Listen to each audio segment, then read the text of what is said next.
And like, what's the situation like now? It's hard to say. Like, really, I don't know what's about to happen next. Like, how do you de-escalate from here? Um, I don't see how this goes into the suburbs in rural America because it's going to end really fast if it does. So, but once the cities are burned down, then what? Part of me thinks it'd Yeah, just be a lot better if we just let the cities go. We were just like, all right, Detroit, Minneapolis, New York City, those are no man's zones now. We don't talk about those anymore. yeah. I don't know how this plays out either. It, it's pretty frustrating, I think, to watch from the sidelines because I've been discussing with Colin and some of our friends too, and it just seems like there's so much misinformation, and some of it's very loud, and like two loud voices saying the opposite thing, like right next to each other, and it's almost like there's nobody knows what to believe anymore. It's harder to suss out what's really going on, and I don't know if some of that's just like know, eyewitness testimony is notoriously bad for a number of reasons. And like a good example is there's near me in a city called Boston, there was a police car, and there's a video that circulated of police smashing the windows out of the car. And I woke up the next morning seeing this, and I was like, "What the heck is this? Like, what's going on?" And then like it comes out like a little bit later on that there's another video of like that people on the street actually smashed up the car first, and it looks like in retrospect, it was obvious that the police were just trying to take out the broken glass so they could like Right. move the car afterward, and it was the same car. So, but just like, wow, like that. I don't know if that just by standard just saw that afterward and they saw that scene. They're like, wow, look, they're destroying their own cars. But there's the stuff about the bricks being left everywhere, and I mean, nobody like knows what to believe anymore. You're Like, seeing like the other side of it too. Like if you dig into this and you try to be objective, which like I know Ben and I and like the community that we've tried to build around us, we try to be objective about anything. We don't like to take sides. We're skeptics. I mean, that's what rational people should do, is just be skeptical of everything. You can find propaganda on both sides of this, like Hmm. fanning the flames to an insane degree. That tweet that Ben was just talking about, it went more viral than some of the president's tweets did recently, and it was fake. And I have, like, what really gets me riled up is I have no doubt that it was not a coincidence that 2 weeks ago Twitter rolled out this new feature where the OP of the tweet can hide replies, because nobody could get into this tweet thread that went super viral claiming that the police were the ones framing the protesters by destroying their own vehicles, um, with a reply showing what actually had happened to that same vehicle in the same exact location. That this was misinformation.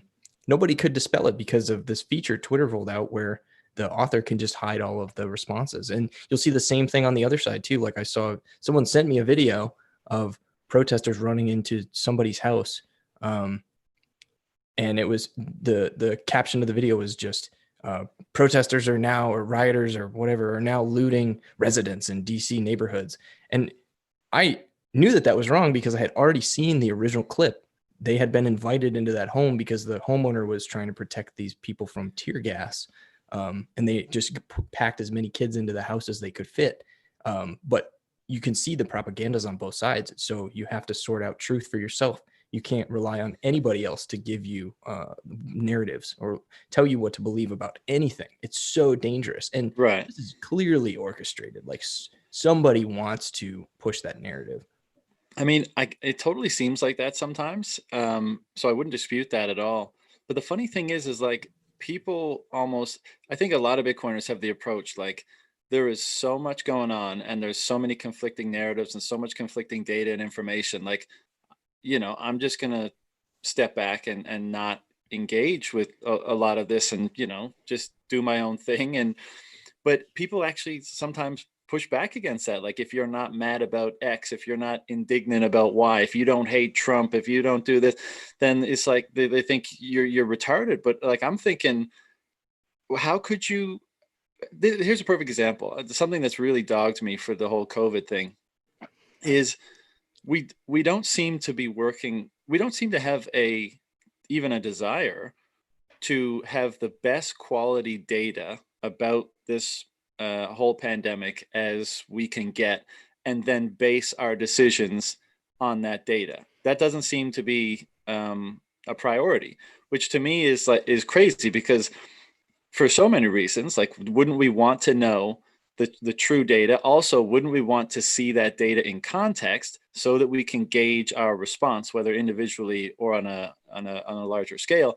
But also, if obviously now we're trying to come up with methods to reopen the economy and all that kind of stuff, but if we don't have like data that we're aspiring to in terms of like what what's the goal here, then how do we assess any of our measures for doing that? Like, it's just lost on people. And I chime up in social conversations a lot these days, and you hear this like, well, even if one life is saved, then I guess it was worthwhile. And I'm like, really? Well, just so you know, alcohol in Canada, and I'm sure the numbers are way bigger in the US, kills over directly kills over 5,000 people a year. And then you have all the different hospitalizations and deaths from motor vehicle accidents and all that kind of stuff. That's a pretty big number. I mean, if it's just one life, then we should probably pull that, right? We should probably pull Yeah, cars off the road and all that kind of stuff.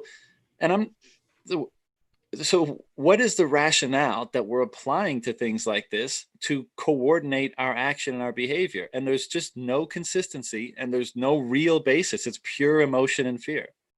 well, that's because there is no rationale, John. I, from the very beginning, was saying, why aren't these data in context? And what I mean by that Me is, too. like, before I saw anybody else saying it, the first time I started seeing number of deaths or number of cases, I was like, why is this shit not per capita? And I kept asking it, and everyone's like, what are you talking about? Like, per capita. Like, the first thing I did was ask that over and over and over again. And we finally started seeing per capita numbers like weeks later. And I believe that this paradigm is a result of the nanny state, that people don't ask these questions. Totally. They look for the news source that tells them, what to think. And if they don't like that one, they use the other colored news source that will tell them what to think. But that's just so amazing to me, because out of one corner of their mouth, they'll say that. And then out of the next corner of their mouth, they say, oh, but look how horribly this administration's handled this thing. So you're literally pointing to the administration that's handling it poorly or whatever, right? Without even naming which administration it is. It doesn't matter. At the same time, they're like, but I don't, I'm sure that somebody else is dealing with this, right? So that why it's because there is no first principles thinking about the Right. situation. They just find whatever, I guess, cognitive distance information that I guess they can agree with and go about their lives as best they can. Yeah, and the red and blue side political thinking thing has sort of percolated its way into thinking about just about everything. It seems like everything I look at, there's a false dichotomy. There's a false dichotomy with these protests. You're either with us or you're a racist. You either support like destroying people's livelihoods and you roll over and let it happen, or you hate all black people. And I don't have to explain to any rational, free thinking person why that doesn't make any sense, right? I don't have to explain. I don't have to justify myself that just because I don't support that means that I think it's okay for police officers to kill a man in obviously cold blood in the streets in open daylight, right? In what was obviously murder. I don't have to pick sides on that. Like, I'm allowed, there is no dichotomy there. I'm allowed to pick and choose what I want to believe and what I think about a situation. You saw the same thing with COVID. It was like you either want all Americans to die, or you're gonna just sit at home for the rest of your life until they tell you you can go outside again. Why do we buy into these false dichotomies? It's a percolation effect of the politicization of our society. Yeah. False dichotomy it's a logical fallacy. So it's a failure of logic, and therefore almost guaranteed to find the wrong conclusion.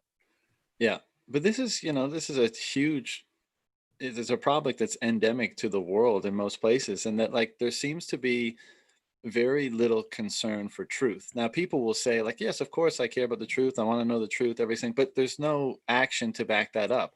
Like, if you're telling me, yes, you care about the truth, but the only digging you're willing to do is to sit in front of the tube for an hour or two each day to get the news media, that ain't looking for the truth. That's not a genuine, sincere effort to discover what's actually going on. And like, if we as individuals that, you know, coalesce into a society, if we're not concerned with truth, if we're riding exclusively on impulse and emotion, well, then we get what we're seeing right now, right? We're you know, we're seeing it everywhere. This is obviously not the behavior of logic and reason. And look, like, again, I wish I didn't have to say this. Of course, Colin, as you said, that was, you know, murder in cold blood. And yes, you know, there's a, you know, there's a bias, a racial prejudice in society today in many different ways. But, you know, the response to that is not, you know, just lashing out emotionally and irrationally. I get it, because I think a lot of these people feel fairly disenfranchised and frustrated, and they feel like they have no other kind of outlet to express this. And we kind of exist in a system where power dominates, and so everyone is just kind of reserved to expressing what to or something. But and so, like, I do try to empathize with them, and I get it on a level. I just, you know, on a principled level, think you're never going to change anything if you just always rely on impulse and emotion to direct your behavior. You know, there's it's a more complex situation than that. And, you know, we have to be more methodical in how we approach these problems. Doesn't matter who you are, you know. And it is easier for me to say that in, you know, in the position that I'm in, because I don't have to, you know, I'm in a different situation to people that have to deal with those problems. But um you know, and, you know, I know this is why we Bitcoin, because we all think that that is, you know, the probably the greatest lever of of addressing the root causes of a lot of these issues, and one that doesn't require, you know, violent behavior or, you know, emotional behavior. It's a far more, you know, peaceful and personal protest. But it's just so disconcerting to see this kind of outburst, and it's happened so many times. I mean, like, you can change your, you know, I was on Instagram a few minutes ago. I'm not on there much, but I saw today everyone has like a black photo on, like, it's a blackout Tuesday or something. And it's like, look, solidarity between your fellow man or woman is great, but do you actually think that stuff changes the system that's caused the problems that you're rallying against? I guess some people do, but it doesn't seem that effective to me. That's the thing about Bitcoiners, right? I mean, we have this tremendous understanding of the systemic imbalances and the systematic imbalances that cause these things to happen in the first place. I mean, I think the majority of people who have a strong understanding of Austrian economics and the euro dollar financial system would probably tell you that what's happening right now isn't about what the narrative says it is. These are um and of course, like, it's funny too, because Bitcoiners have been trying to loudly sound the alarm about these things, you know, in whatever ways they can. They come up with ridiculous memes. They stand on street corners and hold up signs trying to get you to buy Bitcoin. It's because we understand the risks that the risks that build up under these systems that don't operate with the right incentives. And we understand that, yes, even though racially motivated crimes might happen, and then racially motivated backlash might happen, and then you end up with this weird societal breakdown. Um, we want everybody to have liberty. We want everybody to have the right to private property and the right to happiness. And of course, there are clearly groups out there who don't agree with the idea of private property and personal sovereignty and capital accumulation. They view those things as and the antithesis of human progress, which is really just so absurd to me. I mean, I cannot wrap my mind around that, other than a propagandized brainwashing that I can blame on the public school systems, which are funded by the state via means that put us in this financial position that exacerbate the very problem they create to begin with. It's kind of, I don't want to call it poetic justice, but at the same time, it's amazing to me to see these things happen in real time as we, as Bitcoiners, sort of are calling Chicken Little on them every day, every hour. Like, hey, yeah, this is where you buy Bitcoin, and then to see it actually happen, and still nobody opens their eyes to the real movers and shakers of the imbalances and the problems with the incentives. I think is a interesting thing to observe and a frustrating thing to observe, because again, we've been trying to fight this fight for a long time. Yeah, one of the ways that this systemic imbalance, I think, manifests itself in our society is that there's a lot of economic strife in allegedly the greatest economy on earth, right? And a lot of the people that are upset and the people that conflict with the police now are people that are in economically depressed areas.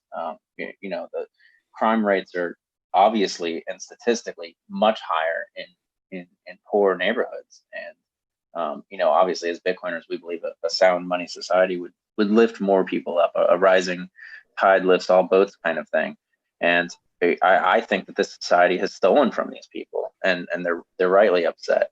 And I think they steal from each other because they're either trying to feed their families, or they don't feel like they've gotten their fair shake in life.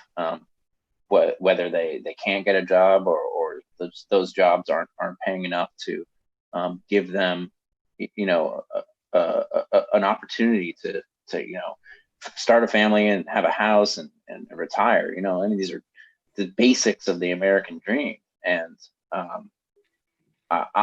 from my understanding is that in rich, wealthy, affluent areas, these things aren't happening, and these riots aren't happening.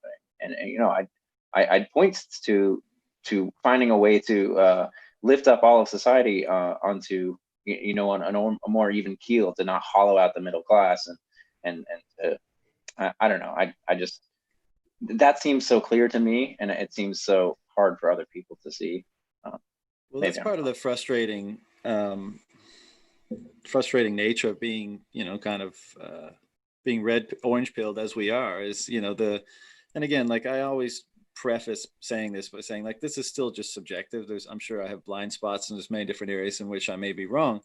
But, the clarity that it conveys once you you go down that rabbit hole and you begin to piece together all the different pieces of the puzzle, you learn about how influential and impactful and integral in both, one's own personal behavior and the behavior of a society at large, and a governance system and a civilization, is that the money is to those entities.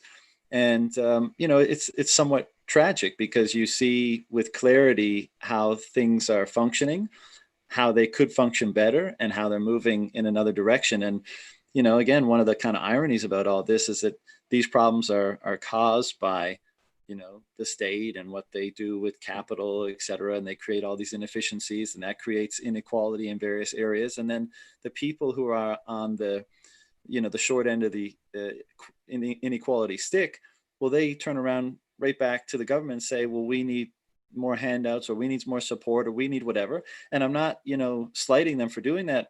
Of course, that's one of their only avenues to get it. So they're kind of rational in doing that. And the state is only too happy to say, okay, like, we'll try to do more, and we'll take more from here and put it over there and there and there. And not to say that it's a fair redistribution. We all know how, the Cantillon effect works, and being close to the monetary spigot and the crony capitalism that exists. But my point is just that as these problems get worse, the pressure is put on the cause of the problem, i.e. government, to actually grow in order to feign fixing these problems. And it's just a virtuous cycle where the problem gets worse and worse and worse in an attempt to find a solution for it.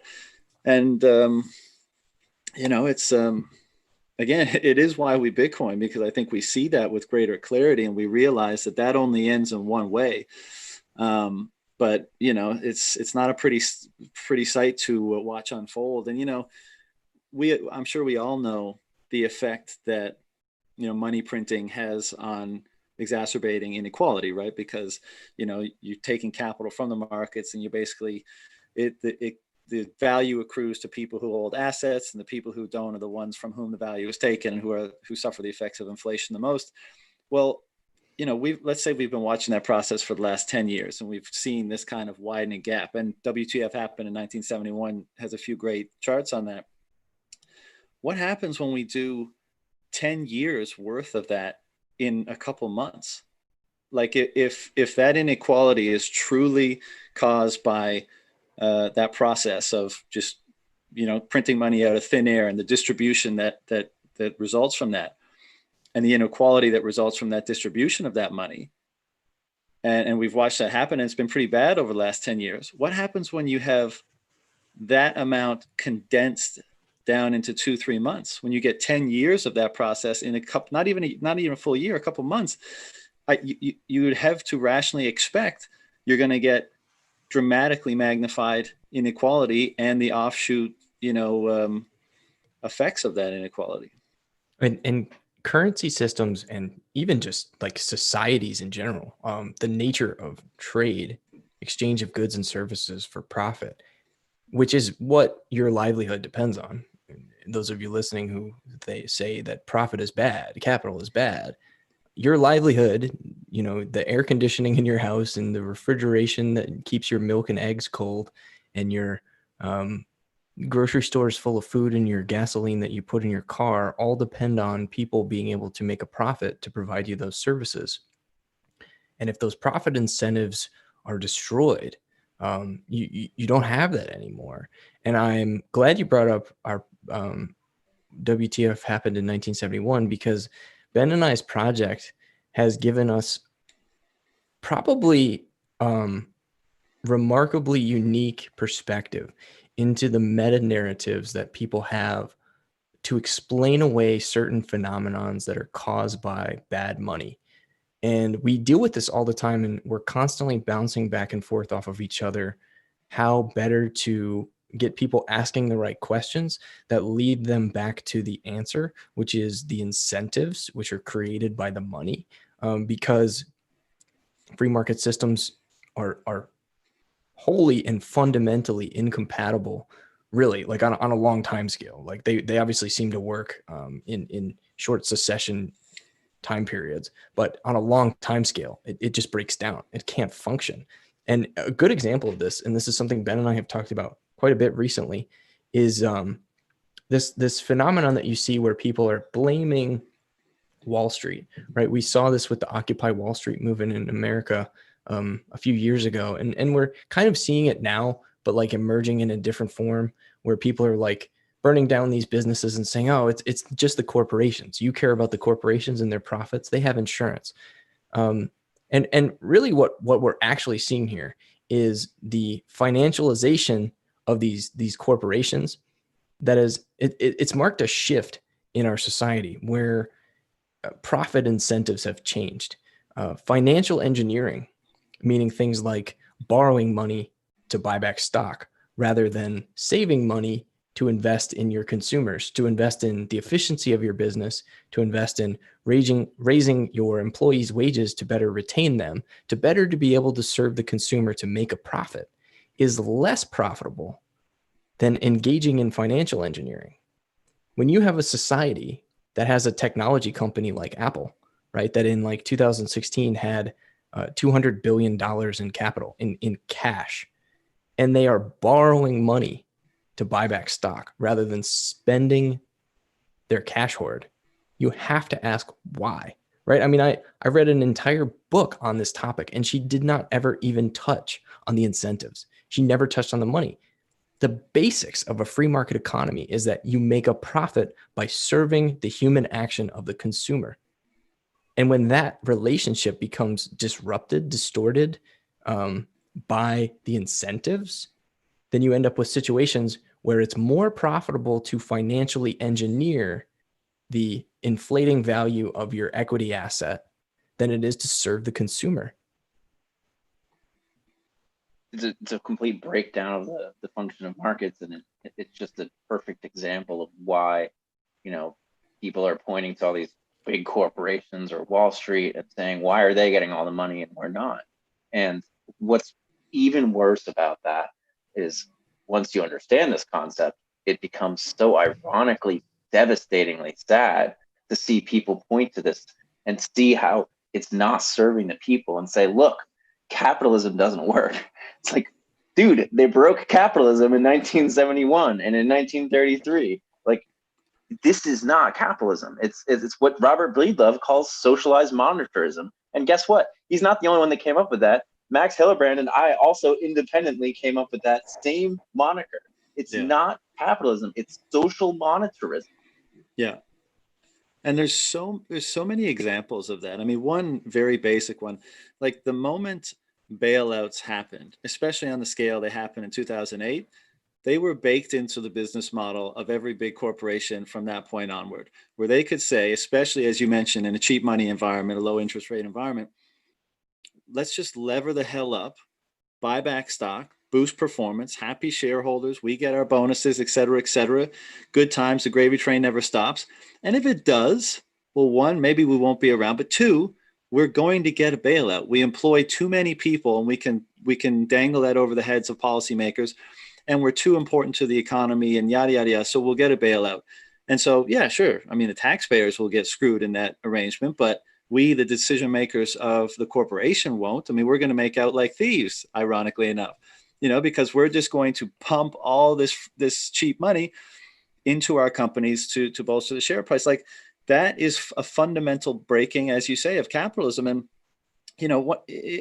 and this is, again, speaks to the misunderstanding that so many people have when they decry capitalism and, ironically or tragically or whatever, want to move towards a scenario where there's more state control and intervention in the private markets. I mean, people don't realize how much there is already.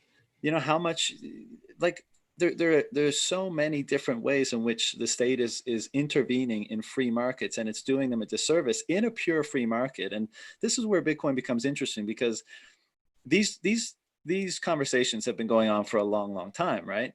But the problem was always the ability of a free market to persist and operate in a truly free manner was predicated on the ability of the money to resist, co-option, basically. And no money could ever really do that. Even with gold was, the best monetary instrument we've ever had. But push came to shove, the government holds all the gold. And one day in 1971, as your great website illustrates, they just said, yeah, we're closing the gold window. So you can't exchange your Federal Reserve notes for gold anymore. That's just kaput. And nobody can say boo, because we got all the guns and we say, we make the rules, and that's just the way it is. And there's no method of stopping that. And that's why many people, I think, are excited about Bitcoin's role in, for the first time ever, allowing for truly free markets in which the money cannot be controlled or manipulated. And in such a scenario, I can't remember which one of you were just saying it, but that's when greed becomes good, because your only method of deriving profit is by most effectively serving market demand. That is how you receive the most in return. Versus now, you can receive a certain amount of return by satisfying market demand, but there's a supra level of return beyond that, where there's regulatory capture, where you can buy politicians, where you can make sure you get more of the bailout money or the government money that's being handed out. So there's like another level to the game that perverts the whole thing. So if you make sure that you can't, so the money can't be co-opted like that, then you allow a fertile ground for real voluntary free market exchange to occur, and that benefits everybody. And but this is, and people get frustrated, I think, at least with me sometimes, when a problem pops off and I give a little spiel and say, Bitcoin fixes this effectively, because it seems so, they don't see the connection between racial prejudice and violence and police brutality and Bitcoin. Like, that is totally different worlds to them. Someone just got mad at me. Some Ethereum guy just got mad at me on Twitter a few minutes ago before we hopped on this call for saying that. But once you have an understanding of how money works and how control of the money causes a lot of different imbalances of power, then it starts, you're able more clearly to see how they are related. But it comes with you got to devote time to that inquiry. And like I said earlier, most people are perfectly happy to act on impulse and emotion rather than logic and reason a lot of the time. So Aren't you Bitcoiners ever going to get tired of pumping your bags at the worst possible times? Like, now is not the time for this. We need to come together and solve these problems. Hello. The most fundamental problem is right here, right in front of your face. A really good example, a macroeconomic example of what you just described, Ben and I have observed, because I talked about these meta narratives that we get exposed to with WTF 1971. And I'm telling you, like, I almost want to like bring in a team of researchers to help us deal with this because it's fascinating. We don't have enough time to like sort through all of this. One of the pushbacks that we get the most on 1971 is, oh, that was peak US oil. That was when the oil crisis happened. That was when, OPEC had to get formed. That was when, we had all of these problems with oil supply out of the Middle East. The oil crisis is a first principles example of Gresham's law, because what was happening is the Middle East was able to provide oil, which is, let's face it, the single most important commodity in the modern day world in terms of providing quality of life to nations and individual people. I mean, the internal combustion engine provides you with everything. It provides you with the groceries that you have in the store. It provides you with the electricity that you use in your house. It's obviously a little bit different there. It's burning coal in a lot of cases, but this burning of carbon, right? I mean, it's the most, probably one of the biggest breakthroughs that mankind ever made in improving his chances of survival on a long scale. The Middle East was able to satisfy that demand in the global free market, right? Because really, the only place that we see real, true free markets anymore is at the nation state level, because these states, unless they co-opt and control each other, which does happen, right? The United States is really good at this. China's really good at this. Co-opting nations that have things that they want, that they need to leverage trade advantage with, right? We're seeing this with the trade war right now between US and China. There's all this posturing, an attempt to gain leverage over certain economic advantages. The oil crisis was an example of Gresham's law. Bad money was driving out good, right? The Saudis in particular were providing oil at such a low cost that nobody else could compete, but they were able to satisfy that consumer demand, that nation state demand for this commodity that was improving everybody's lives at an exponential rate. But nations were saying, wait a minute, if we just keep buying all of this oil from these oil countries, we're going to be giving them all of our gold. Like, we're not going to have any gold left. They're going to have all the gold because they were the ones that were satisfying. And really, it isn't really that they were that much better at being entrepreneurs. It really just was that they had all the oil in the ground, right? And they could pump it out easiest at the cheapest cost. And that's kind of the nature of geographic distribution of commodities and resources.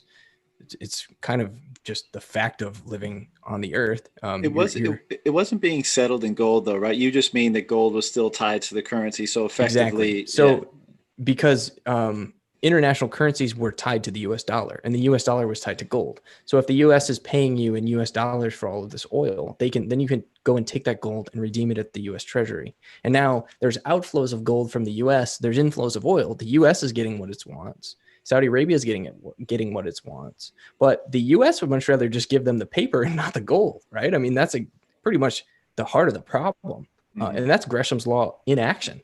Bad money drives out good, right? We don't want to give you our gold. Why don't you just take this paper? Yeah, and that's the problem, that is allowed to happen. Like, so whether the root cause is that, or what often cited is spending in the Vietnam War, and throughout history, overspending on wars has been a common cause for, monetary debasement or collapse or whatever. But yeah, I mean, like if it's possible, at some point it's going to happen. If that power is available. I can't remember. I think one of the Austrians or something, put it very, poetically one time. But basically, they're saying like it's an irresistible power to be able to create money out of thin air, and anybody who has that power at some point, it'll overcome any sort of altruistic or moral code they have, because it's just too enticing, and they'll reach a point where they just have to do it. And that's what's happened, and that's why it's so important to be using a money where that's not possible. And that's never been the case, because every money was always subject to power, right? So who's got the power, who's got the force? Well, then you can get the money. You can ride across the border, you can take the gold, you can enslave the productive capacity of a country, whatever, right? So that it always was subject to who was the more powerful. And they could get that, and then they could amplify their power by having control of the money. And it's certainly in a fiat denominated world, that's more the case.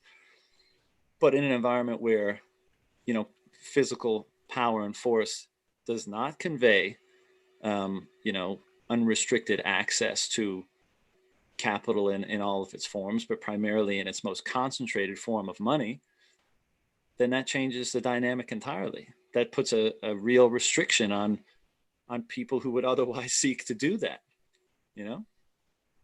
Yeah, all Bitcoin really does is align the incentive. It aligns the incentives of the people that control the money, which is everybody, and it aligns them because they all want to defend that and defend their own wealth, and it aligns the incentives in many of the ways that Colin was describing earlier. That economics and free markets are the study of how rational actors are serving each other for their own benefit, right? And when the incentives aren't aligned because of this irresistible temptation to print money, it creates all these horrible deteriorations of our society. It affects the very way we think, and that was exemplified by some of the things that you guys were discussing. For example, Colin was talking about the financial engineering, and John was talking about the implicit guarantees that the government is providing, and we saw that play out really dramatically in 2008 when there was explicit and implicit guarantees from the Federal Reserve via agreements to bail out banks, and then we saw that happen. And what's tragic now, what we've seen happen in 2020, is these implicit and maybe explicit guarantees as well are translating now from not just from banks but to the entire economy. Well, Boeing is too big to fail. People are too big to fail. We'll bail them all out. And the incentives, they're just all following the incentives, right? It's almost even hard to blame our society for going down this path, because as Colin likes to say, gold failed as money, right? This was the failure of gold. That's what 1971 was, when a president who resigned for being under investigation for criminal activity can make a declaration and destroy the world's monetary order. Well, maybe the system that was built on top of wasn't sound to begin with, Right. and we as Bitcoiners believe that this system is essentially uncorruptible if if we can show people how to use this technology the right way, and that's fascinating. It's the sly roundabout way of actually shoehorning a potentially revolutionary technology which will change the course of human history forever.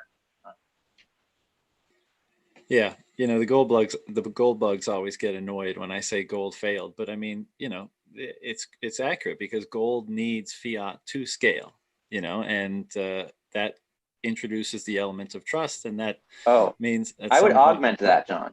Gold needs paper certificates to fail, or to scale, and the failure of gold is the fact that you can easily, by decree, take away the value of those certificates, right? So, like, the Lightning Network is kind of like certificates for Bitcoin, and Liquid is kind of like certificates for Bitcoin.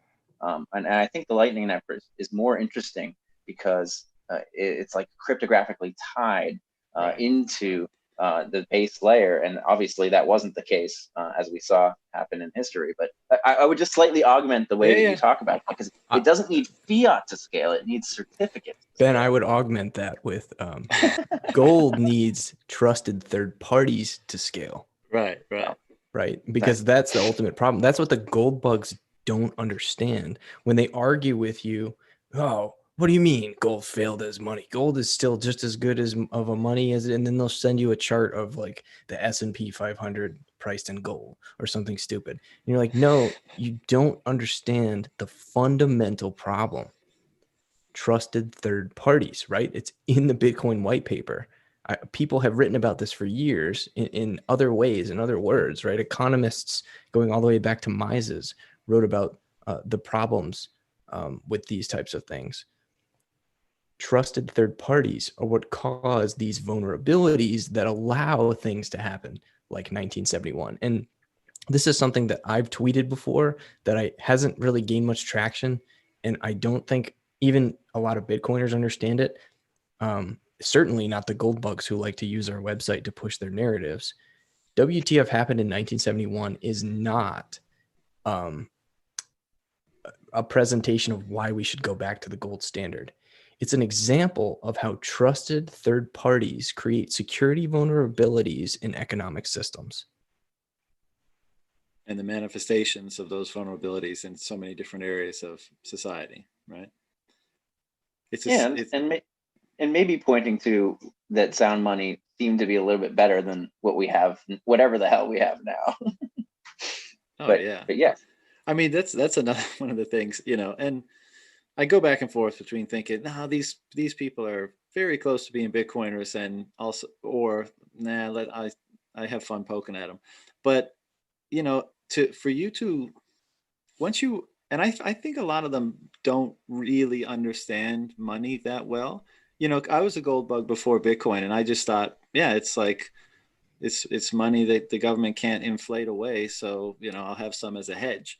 But I fully expect to have to convert that hedge back into cash someday to spend it. It's just that I'm going to preserve some purchasing power, hopefully, in the process of doing that. But I didn't understand money at all.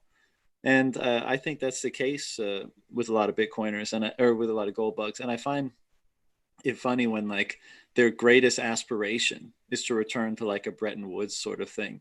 And albeit like in the context of the last 120 years, that was like a pretty sublime period for on a number of different metrics. Again, like, you guys show some of that on your website, but like, I'm not interested in going back to that. I'm interested in what a money with the characteristics that Bitcoin has, what type of civilization can emerge out of that kind of a money, because it is miles ahead, property for property, characteristic for characteristic, miles ahead of gold. So I don't want to go back. Like, I'm not looking backward to an age of sound money like Bretton Woods. I want to go to an age where Bitcoin is the dominant money.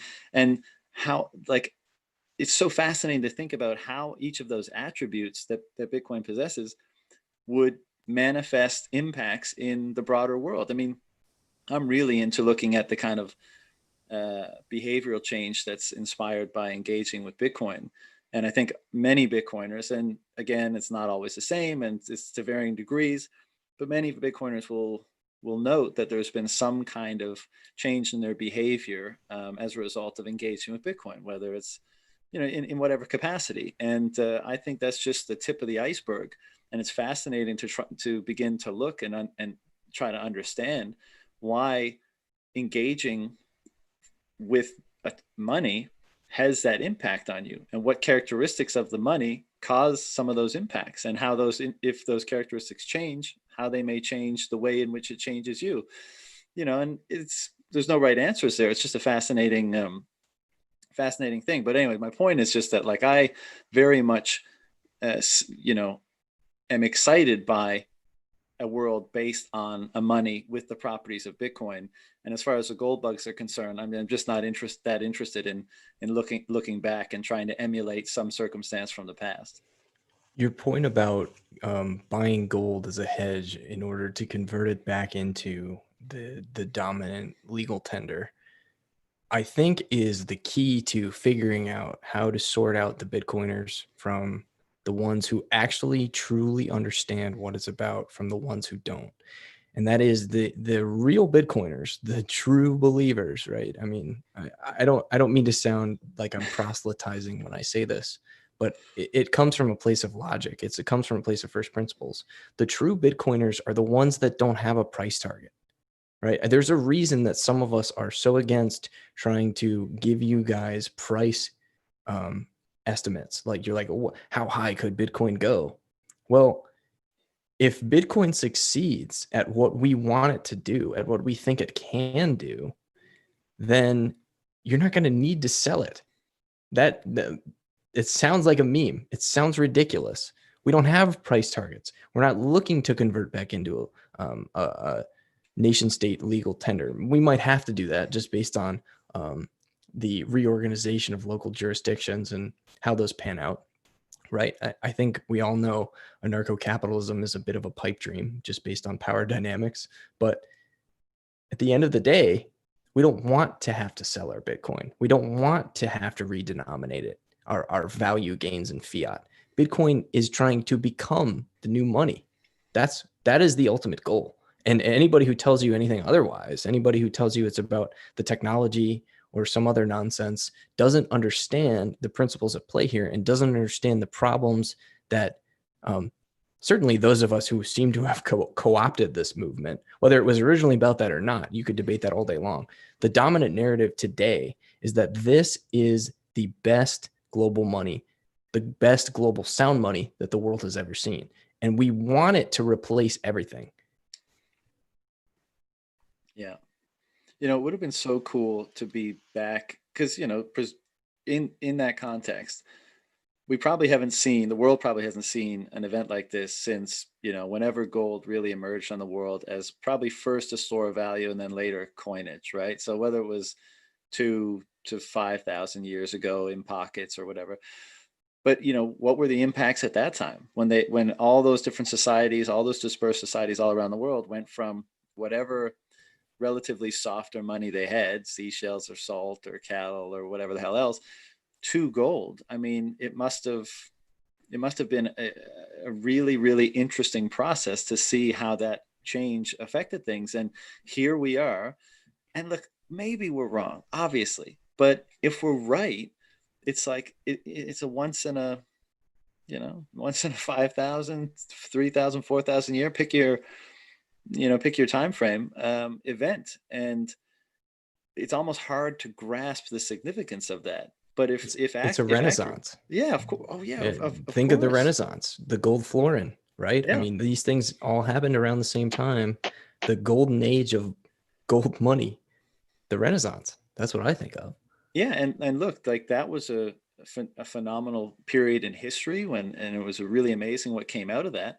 But that Renaissance was directly predicated on the properties of that money that became in use, right? So it was, it's durable, divisible, fungible. It was, obviously one of its primary attributes was that it was the hardest money ever. Like there was a high cost of obtaining it. And then you go over to something like Bitcoin and you run down the list of attributes. It's the hardest money ever. It's introduced the concept of absolute scarcity. It's transferable over a communications network. It's non-physical, so it changes the cost of storage and the power dynamics around it. And you keep going down the list, and you think, if you look back through history, well, this is what emerged out of a money like gold.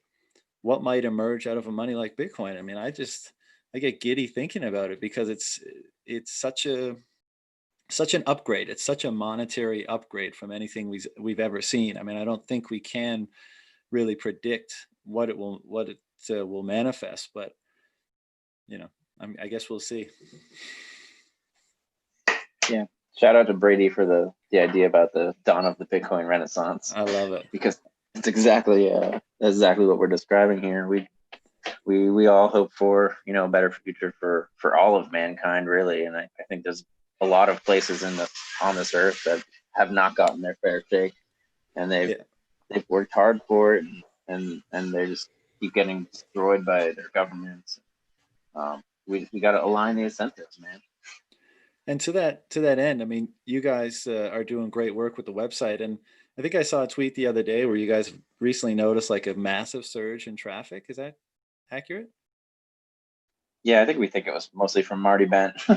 Right, right. Marty Ben can pull the freaking heavyweights when it comes to viewership, man. But like, yeah, month over month, we have seen just tremendous exponential growth. And I mean, like, it's gotten to the point where like Ben and I have had someone try to even buy the website from us. Because our growth, even if you can't see the metrics that we see, which we had 100,000 visitors in the month of May. And to see that in comparison to like our previous months would just blow your mind, because like I think it was like last July or June, no, maybe not that far back, because the website's not that old, but like 6 months ago we maybe topped out. We had a month that was probably like 900 views or something like that. What? So this That's thing, it? yeah, 9 months ago? because we kind of go through phases. It's kind of like Bitcoin, right, where it like goes like this and then it goes viral, like just in whatever capacity it goes viral, and it goes viral and it's just like whoa, and it just goes straight up. Maybe the website views are like a leading indicator. You should be letting We me know on the slide what your numbers are looking like. I spend a lot of time looking at that. I But really do. it's such a, I mean, first of all, congrats, like just it's an awesome thing that you guys put together. But what's awesome about it, it's so simple. It's kind of like a meme. It's a bit of a more involved meme, but it's just like, hey, look, what happened here? And then you just look at it and you're like, what did happen then? There's obviously something happened, because like there's a lot of fucking shit changed around that exact time. What the hell happened? And that hopefully that's a doorway to the rabbit hole for a lot of people. And I presume that this circumstance that we find ourselves in right now is actually causing more people to say, what the fuck? It's like, really? 5 trillion? Where'd they get all that? Like, how is that even possible?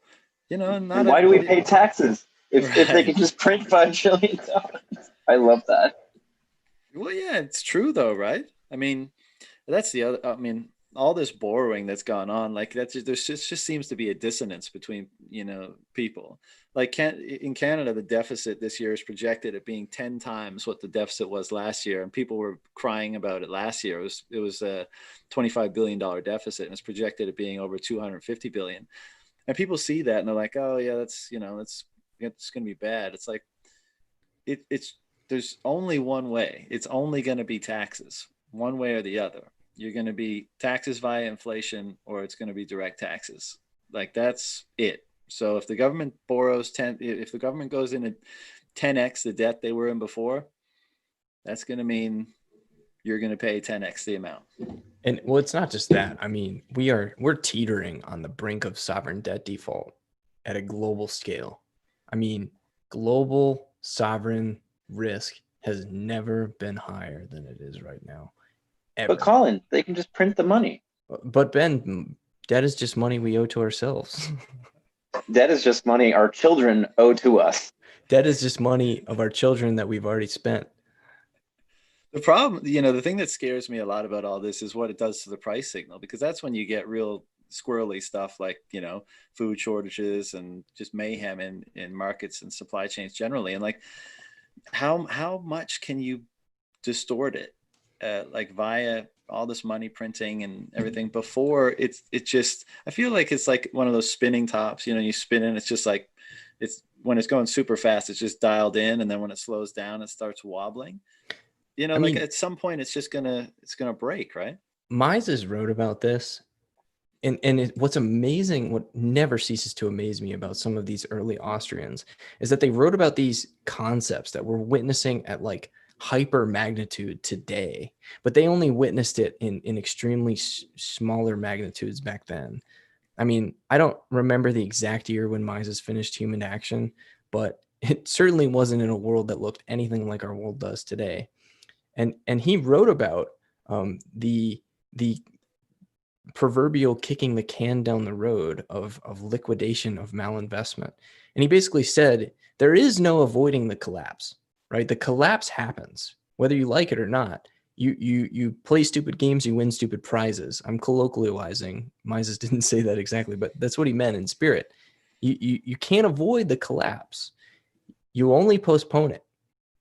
And as you postpone it, it gets worse and worse and worse and worse and worse. And how long have we been postponing this thing? Like this real, true liquidation, this rippling liquidation of all malinvestment. We haven't seen that since the 1930s, really, truthfully, in the West. What will be the Yeah. tell? What will be the tell like that it's happening is a question that pops into my mind because we look around right now, we're like, oh my God. But you're like, this isn't it. It's not yet. But like what will be the tell that the jig is up? I think we were already seeing it. We were seeing the warning signs of it when the repo markets were melting down back in Sure. like December. I mean, truthfully, because if you think about the incentives of that system, what's happening doesn't make sense, right? The interest on excess reserves that the Fed provides to the member banks, and the fact that they're not willing to lend out liquidity at a much higher rate than the interest on excess reserves. Why? Right? It seems foolproof. It's like free money. If you have capital, you get more capital. It's easy to talk about like asset inflation and how that makes people richer, but when you really dig into the Eurodollar system and the system that the Fed has set up for liquidity, and the incentives around providing liquidity, when you see something like repo markets meltdown, you should be having lots of alarm bells ringing in your heads. And Bitcoiners were all like, this is it. This is like the big moment. And then we had COVID, and suddenly COVID was to blame. It wasn't the fact that we shut down our economy for 3 months and then saw record bad macroeconomic numbers. It was COVID. COVID was if how many times have I seen somebody say, well, yeah, but if this virus hadn't come along, we were doing just fine. The economy was at all-time highs. No. We have been postponing a great liquidation of malinvestment, right? Because it all comes back to first principles. What does a consumer do, and what does an entrepreneur do, and how are they incentivized to form that relationship? And when that relationship breaks down, you end up with things that don't make sense. And they want to, entropy is the natural state of the universe. Things tend towards disorder. They have to constantly be moved back towards order. And we are seeing just this immense buildup of entropy within our system because it doesn't allow for order. Yeah, and John, your question of when what does a warning sign look like, or how will we know when it's happening? I mean, you can look at Japan and realize that they just keep going, they just keep printing, and that's where we saw the emergence of negative interest rates. We're starting to see that percolate out into other places in the world. And what's also happening in Japan is the suicide rates are really high, and they by Colin's construct here, that they haven't liquidated that malinvestment yet, and it's not really going amazingly for them. It's not going horribly for them, but there's no growth, and the prospect for the future seems very grim. And everything just seems to start breaking when you keep going down that path. Like not just like the negative interest, but also the fact that the government has had to support more and more of the stock market, which is really the money of the wealthy, right? The stock market, the stocks have this moneyness to them. And even that seems to be breaking down when the government owns, 80 or 50% of the 80% of the ATS, and is a top 10 shareholder and a ridiculous amount of their stock market. So, I mean, maybe it can just keep going, but I think you see more of these fires start popping up, and I don't see. I don't, I don't envy the people they're at the helm now, and it's like the choices are crap or worse. Yeah. So, but The this is Bank the of bed that was laid. Sorry. The Bank of Japan owns 80% of the Japanese equity, right? And you ask, Is it that high? oh yeah, 80%. It's 80% of their ETF market, but they're a top 10 shareholder in what, like the 500 companies, top 500 Right. So companies. okay. So maybe hyperbolic. For all intents and purposes, the Bank of Japan owns most of the equity in Japan. What are the warning signs? Well, what does Japan have that pretty much the rest of the world doesn't? Negative birth rates. You can blame the culture. You can blame um, birth control. You can blame millennials. You can blame whatever you want. But show me the incentives and I'll show you the action, right? You're looking at a society whose incentives have been crippled. People aren't even having kids. They're not even getting married. Like Japanese men are dying alone in their homes because they just don't see the point, right? And you want to know an example of what it looks like when a society starts to break down because its incentives have been broken for so long that it can no longer function? Turn on the news. Look outside. It's happening. Mm-hmm. Yeah. Well, that's kind of what I was asking, right? We've all seen the meme of like the little dog in the burning room, right? And he's like, "This is fine." And it's because I asked that because like, when will, I guess, society at large be like, okay, this has failed? And I guess the answer is like they're not going to concede it until they can no longer keep up the facade. But at least from my perspective, was always thinking about these topics. But again, the timeline being pushed forward over the last few months is you really look at like, okay, and one of the things that's done for me is like, 10 years ago, this worldview, this perspective on the world hadn't been validated for me. I thought, the great financial crisis was like kind of the end of the party. And here we are 10 years later. And so like I was proven wrong, and I felt my worldview definitely did not feel validated at that time. And now that all the things that we've been discussing for the last, 10 years, but certainly the last 2, 3, 4 years, they're coming to fruition, and we're kind of seeing those direct causal links between the things that we had been following and the easily predictable outcome of those things. And that's cool. Like, it's great to see with that level of clarity, but it also makes you think, oh well, if like, what about those other kind of predictions, or those other ways that you see things unfolding, if they come to pass as well? And then it's kind of sobering, because then it means like, oh, what does that mean for me? Like, what behavior do I have to change? What things do I have to prepare in order to, uh, you know, survive and thrive in that kind of an environment? Because at the moment, I'll readily admit I'm far too dependent on many different variables of the existing system that I wouldn't like to see its collapse. But my desire to see it collapse is irrelevant. I think it's going to happen. It's just a matter of when. And I'm not prepared to be completely self-sufficient at this stage. And so, that definitely weighs on me in terms of, directing my efforts, from here on, with this, potentially advanced timeline that we're seeing. Well, I don't personally think it has to collapse, and I certainly don't want to see anything collapse. I think, we're all talking about these warning signs. I actually think you're wrong, John. I think that people do know something's wrong, and I think we all actually really agree on that. Everybody knows that there's a lot of things wrong in the world. The problem is, I think they're pointing the finger in the wrong place. They're Sure. pointing at the fire and trying to put that out, and they're not looking at the arsonist.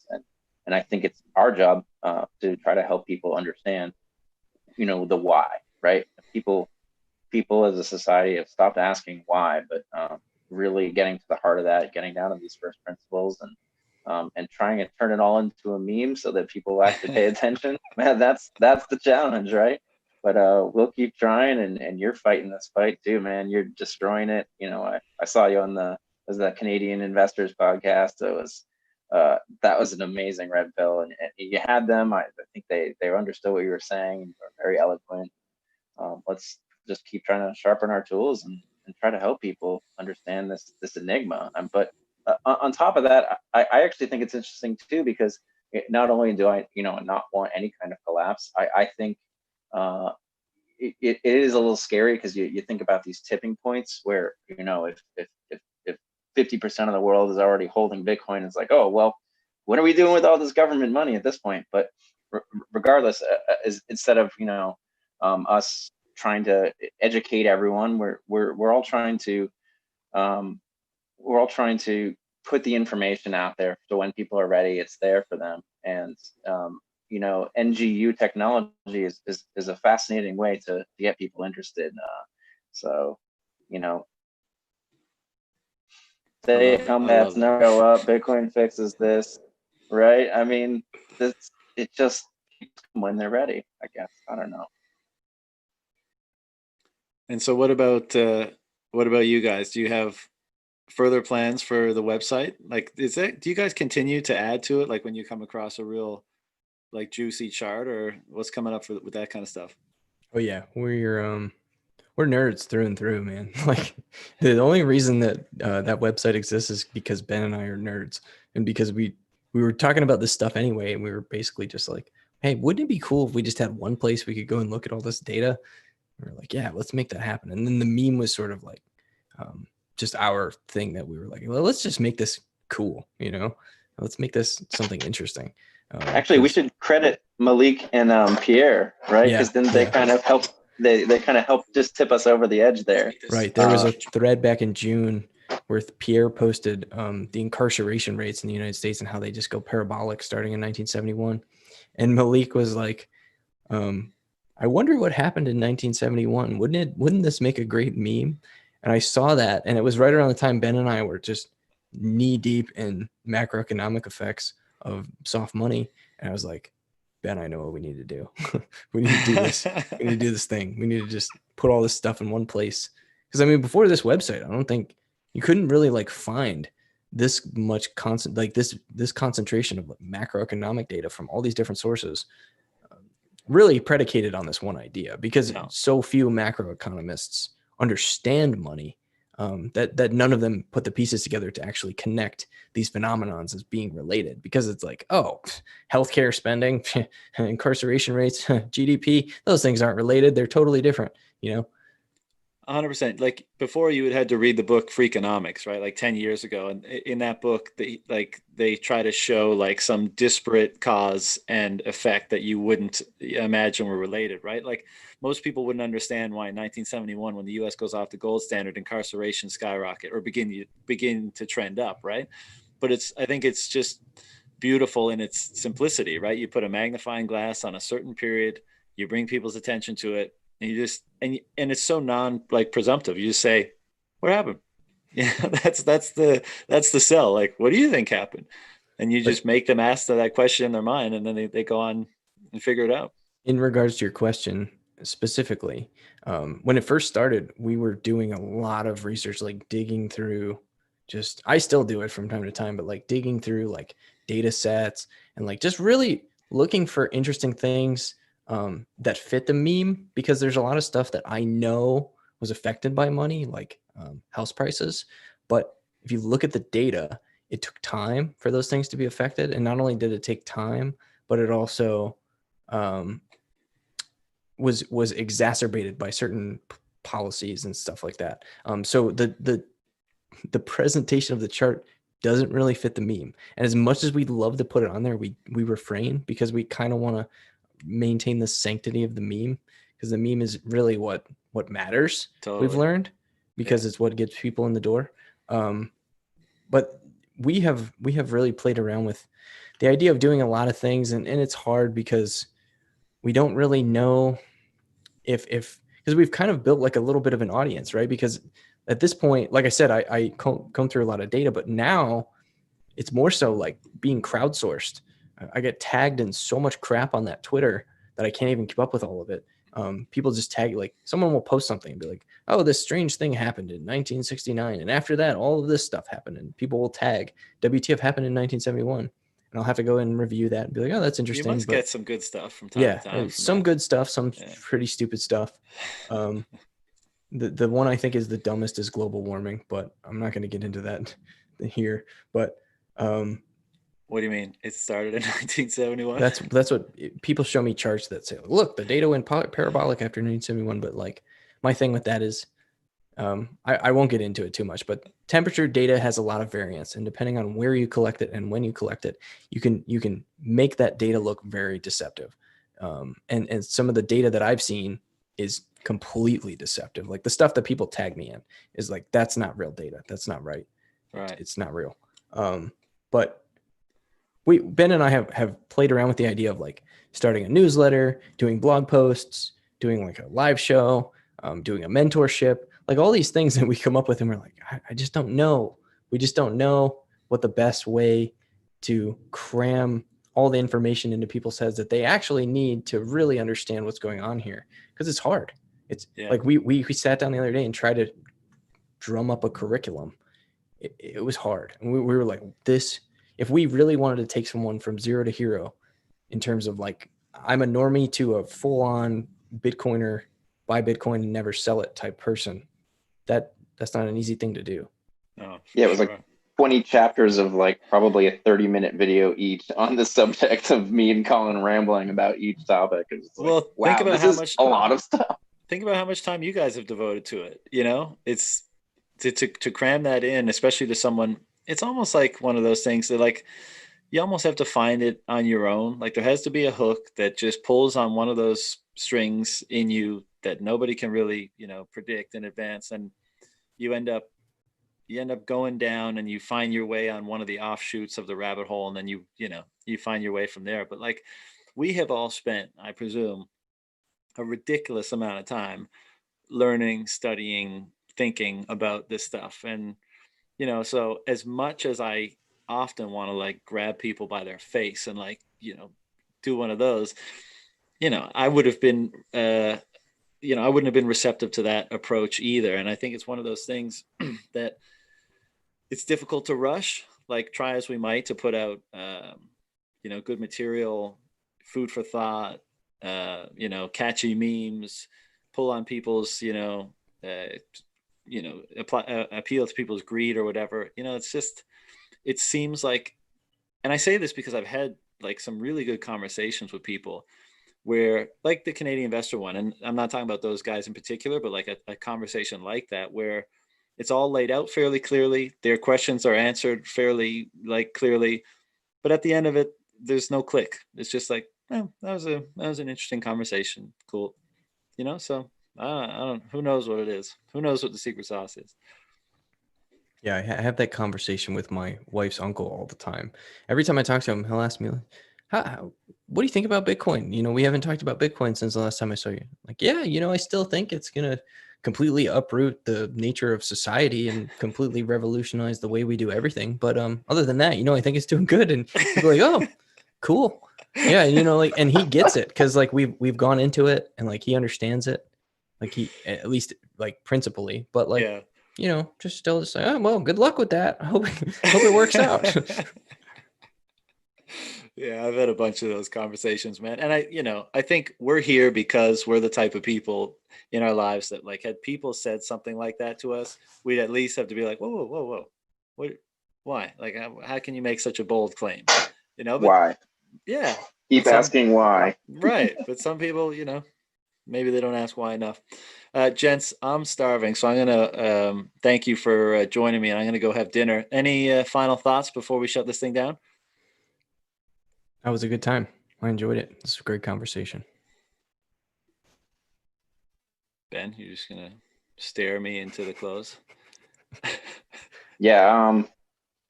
Oh, I can't. You can't see it. I have a bunch of steak. We're about. Oh, nice. True. My passion, but no, I call into just keep doing what we're doing, guys. We're just trying to understand this enigma, and that's all we can do. We're but cogs in the machine, I suppose. 100%.